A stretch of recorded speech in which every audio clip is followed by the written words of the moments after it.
Hi, ഓടത്തെ കിച്ചണിലേക്ക് സ്വാഗതം. പെട്ടെന്നൊരു സ്വീറ്റ് ഉണ്ടാക്കാം. ഒരുപാട് ഇൻഗ്രീഡിയൻസ് ഒന്നും ചേർക്കാണ്ട് കടലമാവ് കൊണ്ടുള്ള ഹൽവയാണ്. ഇത്ര ഇൻഗ്രീഡിയൻസ് ആണ് പ്രധാനമായിട്ടും ഈ ഹൽവയ്ക്ക് ചേർക്കേണ്ടത്.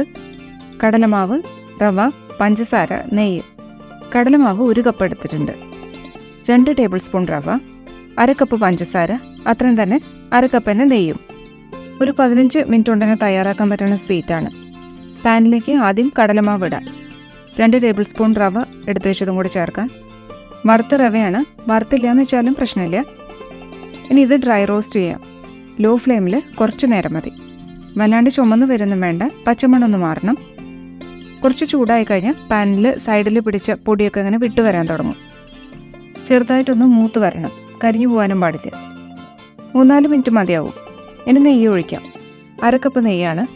വീണ്ടും ഇളക്കി യോജിപ്പിക്കാം. കൂടുതൽ ക്വാണ്ടിറ്റിയിൽ സ്വീറ്റ് വേണമെങ്കിൽ എല്ലാം ഇതേ പ്രൊപ്പോർഷനിൽ തന്നെ കൂട്ടിയെടുത്താൽ മതി.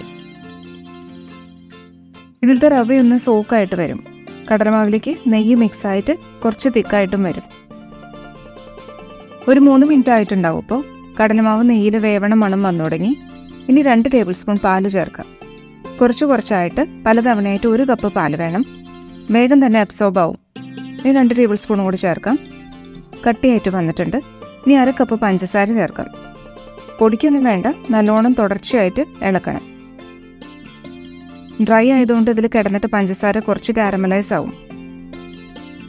ഇങ്ങനത്തെ സ്വീറ്റൊക്കെ സ്ലോ കുക്കിംഗ് ആണ് നല്ലത്. ചെറിയ തീയിൽ വെന്ത് വരണം. പഞ്ചസാര മെൽറ്റായിട്ടുണ്ട്. ജലാംശമൊക്കെ കടലമാവിലേക്ക് മിക്സായി.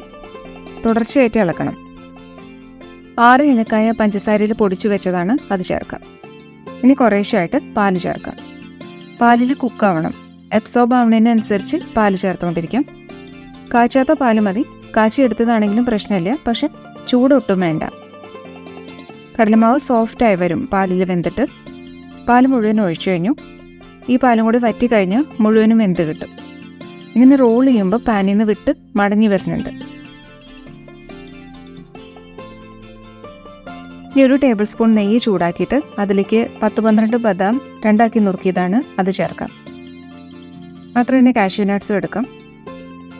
ഇളക്കിയിട്ട് തീ നല്ലോണം കുറച്ചിട്ട് ഉണക്കമുന്തിരി ചേർക്കാം. ഇനി ഈ മിക്സ് സ്പ്രെഡ് ചെയ്ത് വെച്ചിട്ട് നട്ട്സ് ഫ്രൈ ചെയ്തത് ചേർത്ത് ഇളക്കാം.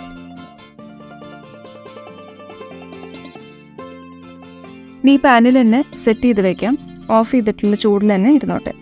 കുറച്ച് നെയ്യ് സ്വീറ്റിൻ്റെ മുകളിൽ തടവാം. ഓപ്ഷണലാണ്. നെയ്യിൻ്റെ നല്ല മണം വരും ഇപ്പോൾ ഹൽവയ്ക്ക്. പതുക്കെ മെൽറ്റായിട്ട് അബ്സോർബ് ആവും നെയ്യ്. 1 ടീസ്പൂൺ നെയ്യ് ഒഴിച്ചിട്ടുണ്ട്. കുറച്ചും കൂടി മധുരത്തിന് സെർവിങ് ബൗളിലേക്ക് എടുത്തിട്ട് തേൻ ഒഴിക്കാം. നല്ല സ്വാദിൽ പെട്ടെന്ന് ഉണ്ടാക്കാൻ പറ്റണ കടലമാവ് കൊണ്ടുള്ള ഹൽവയാണ്. ഇഷ്ടമായ ഓടത്തെ കിച്ചൺ ലൈക്ക് ചെയ്യുക. Thank you.